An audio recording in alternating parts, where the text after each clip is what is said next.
Hype TV people! Ah yeah! So we've got this mid-terrace here, tickling sticks pointing it out for you folks, where we're doing some modifications, and this is a bit of a project update. So this project is going to be a 5-bedroom HMO, 2 en-suites with 2 studio rooms, and then 3 rooms sharing a bathroom. So a little bit of a difference, folks. So this is the downstairs bedroom. We have the ensuite there that's been built. We've boarded one side. We always try and board one side so that we've got somewhere to put wires through, and the electrician's got somewhere to put his sockets. Then we'll insulate once everything's done, and obviously we also leave it open so the plumber can pull his pipes through. We then insulate them, then we plasterboard them. So a little bit of a tip there if nobody knows about it. What else are we doing on this lovely house, John? So, seeing as the government are talking about bringing in an EPC rating of a C for lettable properties, they're talking about it, it's not actually there yet. But lots of people are falling for it and doing these things, and this person and this client is also doing it. So, what we have actually done is we've had the EPC assessor to come out to this house, and he's gone round and done a complete check, and he's given us some recommendations so that what we can do, once this property has been refurbished, it will hit a C.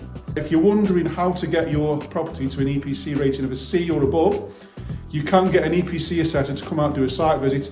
He'll walk around and he'll advise you. So he'll advise you on things like what lighting to have, what boiler to have, what internal or external insulation, what windows, so on and so forth. So that's what's happened on this particular one.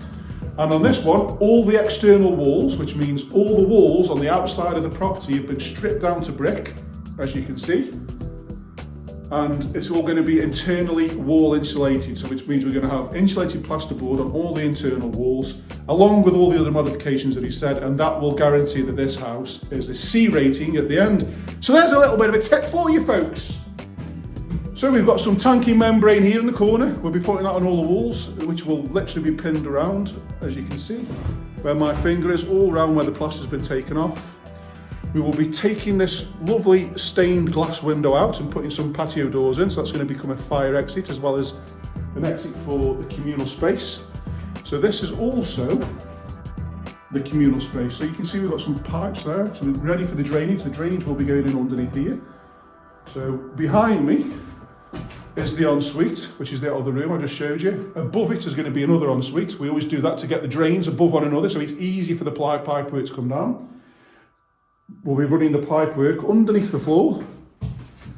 And when we come to take out this, we'll obviously be making amendments to the brickwork, so we'll be cutting the brickwork down there and there, and there and there. Literally just taking that out, pushing it out, and then installing some doors. So while we're doing all that, we'll also use these big brown pipes, which is the underground 110mm waste pipe, which will go outside. We'll be digging up outside and putting a manhole in there and some gullies. And that will comply with building regs. What else have we done? So what we wanted to do is make this open plan. So we wanted to take out this brickwork, but because of the window has got this wooden timber lintel above me here, where you can see the tickling stickers pointing out to you folks. For us to take that out and now also make this open plan, we'd literally have to take a steel from that wall and go all the way across and onto next doors. That means that this brickwork is, because we can't go from there to here, because this brickwork won't be strong enough. So let me just show you from the inside, because this is a bit of a trick. This is all an illusion. So you can see how we've got some brickwork left in here. The idea was we wanted to take out all that brickwork, but to remove it all meant that if we removed all that there, then this lintel would have nothing to sit on, because we're also putting up some doors in here. So this brickwork wouldn't be enough, which is there between my fingers, wouldn't be enough to support the weight, because that would be too weak. So a bit of a tip for you, if you want to try and create the illusion of an open plan space, by leaving some of the brickwork in and taking some out, so it's basically an oversized doorway, Once that's plastered up, we won't put any doors in there, we'll literally just plaster it out. It will still give you the illusion and still look the same as steel going all the way across, because we have taken some of the brickwork out, but we've just left enough in so that it's safe, as you can see behind. So it'll be a small reveal with no door. And that lintel obviously goes from there across and sits on the party wall. But again, from the inside, that creates the illusion of an open plan space. So a bit of a tip for you folks. And something else we've also done is, because we're going under here, this is going to become the kitchen area. We've actually left that open so we can either put a washing machine and a dryer or a fridge. We can utilise that space by not having a door, and that space is actually the space underneath some stairs. So all about maximisation, folks. Maximisation. We love a bit of this. We've put a bit of a lintel in up there because there was no lintel in whatsoever, so we've made it safe. This is going to be bricked up because we're going to be using the patio doors as the fire escape. So this is going to be a bedroom, so we're going to brick this up. And then we've got these little segments. So we've got the bedroom behind me there. We've got a segment here.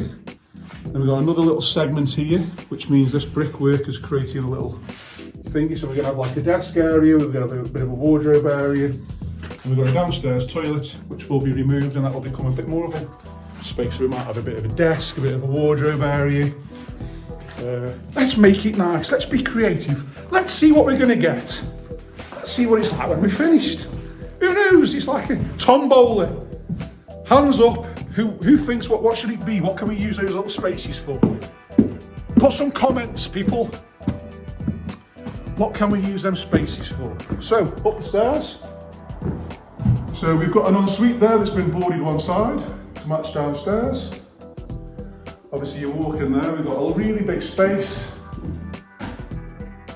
Thing of beauty this is, folks. So we're going to have a bit of a kitchenette in this one as well. So this is one of the studio rooms, which means it's going to have a kitchenette as well as an ensuite.